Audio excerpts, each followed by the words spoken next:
research. We're going to have to compare every gene with Brooke's gene. And then ultimately, there will be found some of Brooke's genes that are not the same as the normal. And that will then be the home run. That's where the success will come. As Dr. Walker attempts to unlock Brooke's unique genetic secret, parents Howard and Melanie focus on daily life with Brooke. I just learned. It's been 16 years of on-the-job training, giving her medicines, knowing when she's sick, the right amount, how to clean everything, how to take care of all the medical supplies. You learn, you know. We just take each day as it is. The key with Brooke is we don't know what tomorrow brings. With normal kids, you know they're going to wake up, they're going to go to school, they're going to run outside and play. I think that's the mystery of living with Brooke. Tomorrow, is she going to wake up? Brooke's biggest medical crisis would see her face death. She had 48 hours to live, and then she would have slipped away. We thought we were going to bury our child.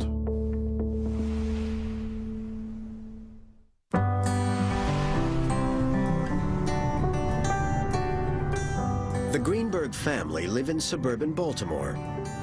Howard works for a food sales company. I'm in outside sales. Baltimore County is my territory. And I'm responsible for making sure the customers are happy. The Greenbergs' third daughter, Brooke, suffers from a mysterious syndrome where she doesn't grow. I'm very fortunate that the company I work for is very educated about Brooke. If something does happen and I do have to take off a couple days, there's never any questions asked. And the importance of my job to keep my family going is like any other guy. Hey, Bill. How you doing, Howie? For the Greenberg daughters, life has revolved around Brooke and her needs. I think that I did have a fairly normal childhood. I'm also the oldest child, so I just kind of had to grow up a little bit faster than other kids my age because they didn't have like the responsibilities that I would have. I learned how to give her medicines and all that kind of stuff, and I think I'm more aware to knowing like when she doesn't feel well, and I'm more alert for those kinds of things.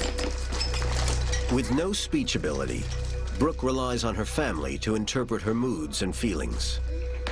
When she's not happy, she starts crying like hysterically, or she bangs her head like she just did, or shakes her head no a lot and moves her hands. And she's happy when she giggles a lot. Carly takes her off the school bus. She babysits with her. She changes her. She knows how to do everything, as do the other girls. If Melanie and Howard want to go out, the girls stay home. They'll take turns and babysit if they don't have anyone else there. Brooke will always need someone to care for her. She will never be a normal 16-year-old girl. But in small ways, like shopping for clothes, her family try to treat Brooke like a regular teen. She doesn't have that infant look. She lost her baby fat. We dress her like we dress in jean jacket, jeans, little tennis shoes. We're going shopping, looking for Brookie to get some clothes. I like to pick dresses and things that I know that she would like to wear, but things like that I would also think that is cute. We'll see what they have. The Greenbergs have shopped at this mall for years. Hi, how are you? Returning year after year with Brooke, they have faced curious shoppers. People do ask, how old's your child? How old's your baby? Usually we say a couple years. I'll just say 16 and leave it at that. Let them think it's months. Oh, what do you see, Brooke? What do you see? That's so cute. I like this color better. That one better? She was like the same poundage and the same height for years. Most people don't even weigh the same thing from one day to another, but Brooke was the same weight and the same height for years at a time. Let's just pull some out and see what they look like here. So what do you think? I think the 6 to 12 is better for the length. Probably. Yeah, that's cute. I like the colors. Yeah, I like those colors. This is adorable. Now, this is very old looking. With mod pants, Brooke, he'd be really hip. I don't want her to look like a baby. It's not fair for her to look like a baby. Hey, she's a big girl. She should have big girl clothes. Good to go. All right. Although a close-knit family, Melanie and Howard always encouraged their daughters to be independent. When it came to going to college, Caitlin chose a school over 2,000 miles away. I was the normal teenager wanting to go far away as possible for college. I just wanted to experience something on my own.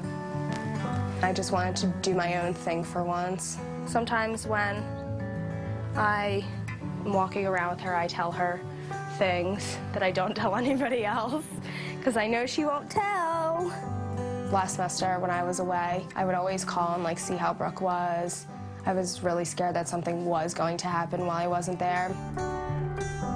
Fears about Brooke's health influenced Caitlin's decision to leave the University of Arizona and enroll at a college closer to home. I'm majoring in political science with a minor in Judaic studies. Her fears about her sister's health were well-founded. At the age of 5, Brooke faced her biggest medical crisis. Nobody could wake her up. She just literally was sleeping. She slept for 14 days. There was no coma. She slept. And then on the 14th day, they told us they found out why she was sleeping. She had some sort of mass on her brain that was putting her to sleep. And she had 48 hours to live, and then she would have slipped away. I think we were in disbelief because many times they don't think Brooke's going to make it, and many times she does. But this time they said that they were 100% go sure. Prepare yourself. So this time we actually went through all the rites of getting the casket, getting the clothes, having the clergy come down, preparing the children. Howard called us over and told us that Brooke had something and the doctors just wanted to give up on her. It was a horrible, horrible, horrible weekend. I mean, I can't think of any other weekend that was so horrible that Melanie and I have lived through. We all came up and said our goodbyes. Horrific. No two ways about that. We thought we were going to bury our child.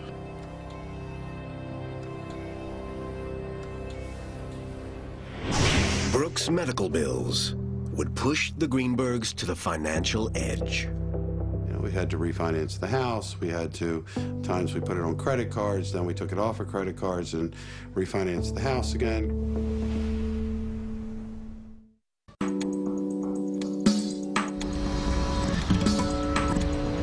Brooke Greenberg was born with an unknown condition that has left her frozen in time.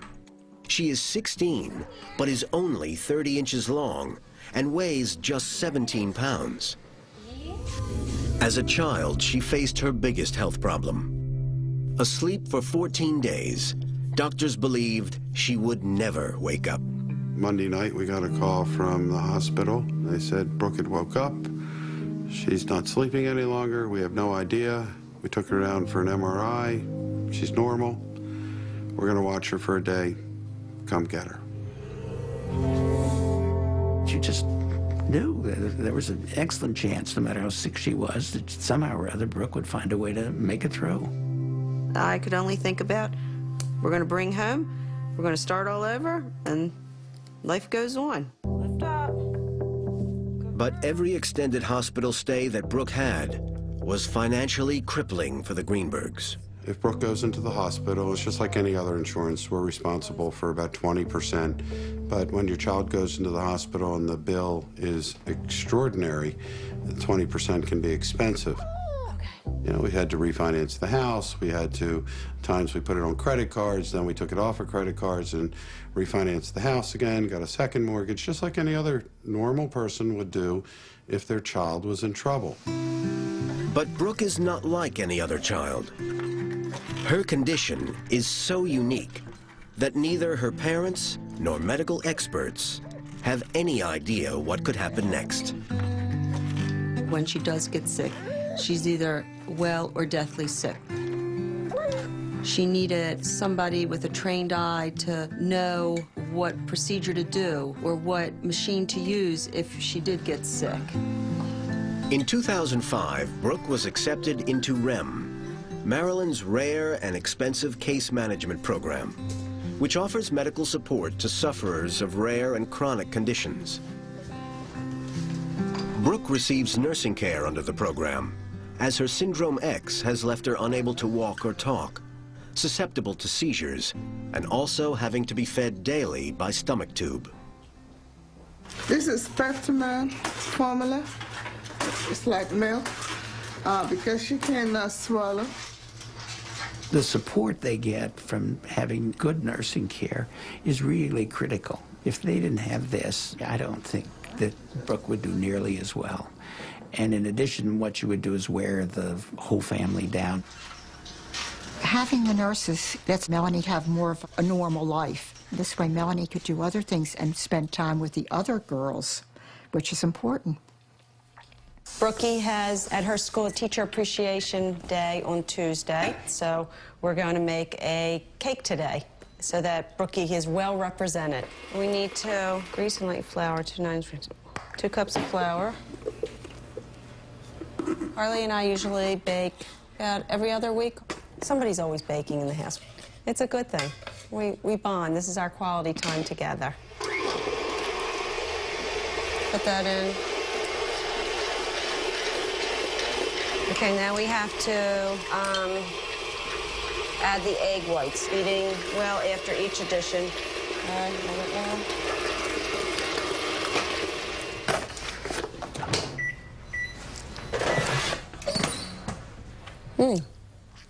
That's the best part. Brooke takes the cake to Ridge Ruxton, a school for children with special educational needs that she has attended since she was 5.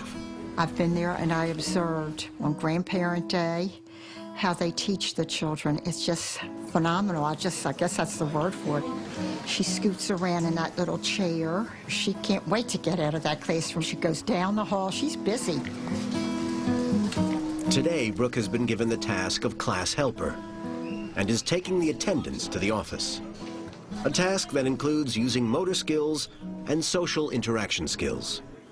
How are you today, huh? Did you bring something down to the front office? Huh? I got a big shake there, yes. Jewel Adile has taught Brooke for the last 2 years. Today when we came back down the hall after all that long walk and all those changes, when we got back to the classroom, she veered right into her room. And where are we now? Way to go. You know where to go. Trying to find a way to give the children their voice. You got walkers and non-walkers, talkers and non-talkers. How can we kind of level the playing field so that we're all communicating? Brookie brought us coconut cake. Yes, thank you so much. It's coconut cake for Teachers Appreciation. You say we're your friends. We're glad we're your friends. Brooke should be in 11th grade. But because of her health and educational needs, she is in a class of mixed age, where Ms. Adile uses electronic sounders, shapes, and colors to enable Brooke to communicate. Some things you place in front of her, she doesn't seem to push them away from her tabletop. You remove some things, you bring back some other things to see. Okay, is she engaging in this? Is she interactive? What do you like? Pick something. Which one? Bluebird? Hummingbird. A blue hummingbird for Brookie. I love the school, and I love what they provide for her. They have taught her a lot. It's just wonderful what they've done.